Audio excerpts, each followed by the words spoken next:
Okay, here are the steps of how to create a poster in InDesign.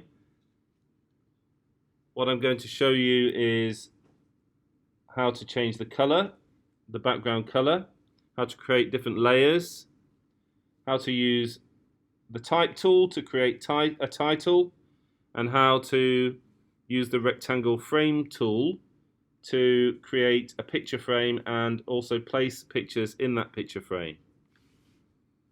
So first of all, make sure that you're signed into your Adobe ID. This symbol here will be shaded black if you are signed in properly. If it's grey, then it shows that you're not signed in. So make sure you are signed in.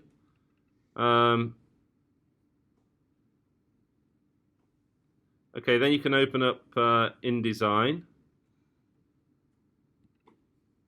Okay, create new. Select the print option. I'm looking for A3. It's not visible here, so click on View All Presets. Choose A3. Make sure that the correct orientation, portrait or landscape, whichever your choice is selected. That you have the right number of pages, so I only want one. Then you can click Create. Now we have our artboard. To change the color, the background color of the artboard, you can use the rectangle tool.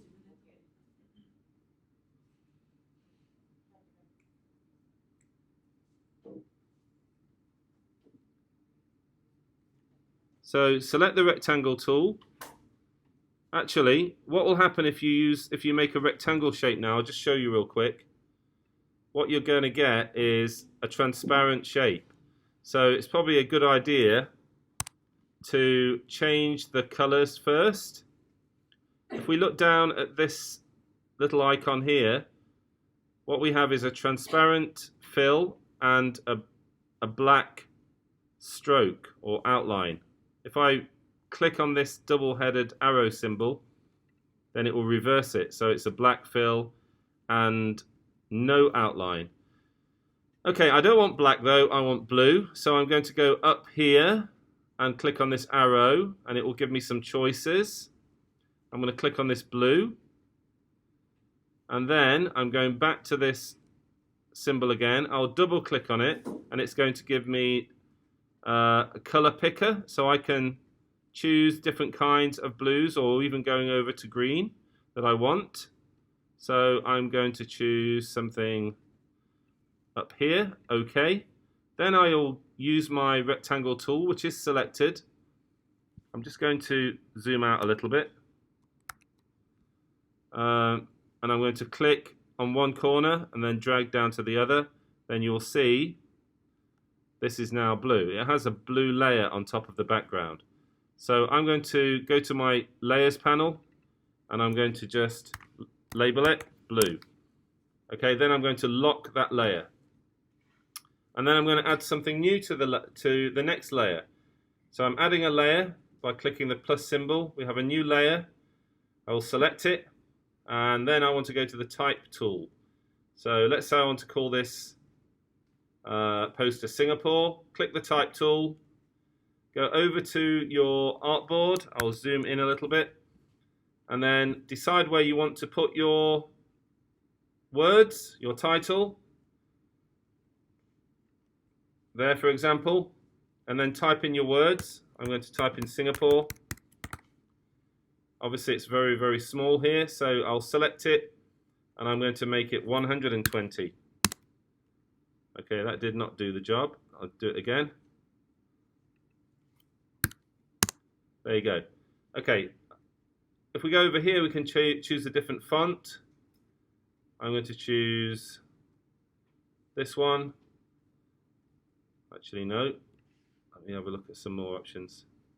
I want something a bit heavier than that, so maybe this one. Okay, it's a bit too big for my text box, so I can just stretch it out. Okay, there we go.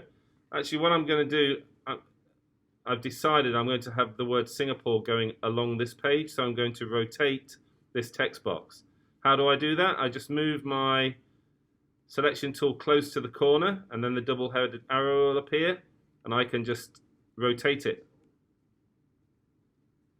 Okay, you actually can do it precisely by clicking in here. Right now it's 90.5. We want it to be 90, and that will be perfect. It will be perfectly straight. Then I can just drag it down. I'm going to expand this to the end, and then I'm going to select the word Singapore, and I'm going to just click the arrow up so that it goes all the way up the page.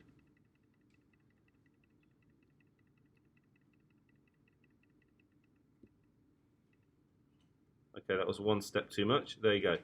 Okay, I'm going to change the color of the font. Right now it's black. I want to change it to white. So I'm going to select it all, go back up to this little tool here, and click paper. Let's use the selection tool, see what happened. Okay, so it's now white. I'm going to add another effect to it actually. I'm going to put a drop shadow on there so it stands out even more. So how do I do that? I go up to Object, go down to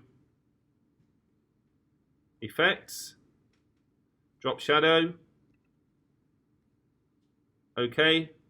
Okay, now you have a nice drop shadow under it, so it stands out that bit more. Okay, so I'm going to name that label, that layer, Singapore. Okay, and I will lock the layer. Now I'm going to create a new layer for something different, for a picture. So to place a picture onto this artboard, I want to use this tool. It's the rectangle frame tool. Click. Decide where you want it to go. Maybe I want it to be, oops, that was a mistake. Maybe I want it to be, let's say, occupying this space. So now I go up to File, Place. Then I need to find where my images are located. I just opened this folder, so it's automatically going to this. But you need to be aware of where you've saved your pictures on your computer. Okay, so let's say which picture fits this frame. This cable car fits quite well, so double click on it. What you notice is the picture is way too big for the frame. We can't see much of the scene. So if I double click on this, now you can see this frame here is the frame of that picture. So we're missing a lot of the information. So I can just press Shift and then pull in the picture. I'm just going to zoom out a bit so I can grab from the top as well. Okay, that's got most of it in. I'll zoom in again. I'm just going to nudge it down a bit.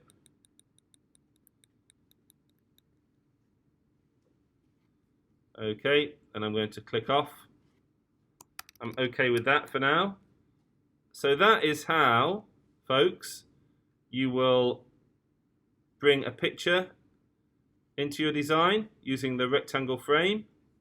You'll bring a title or any kind of text into your design using the type tool, and how you'll change the background color using the rectangle tool.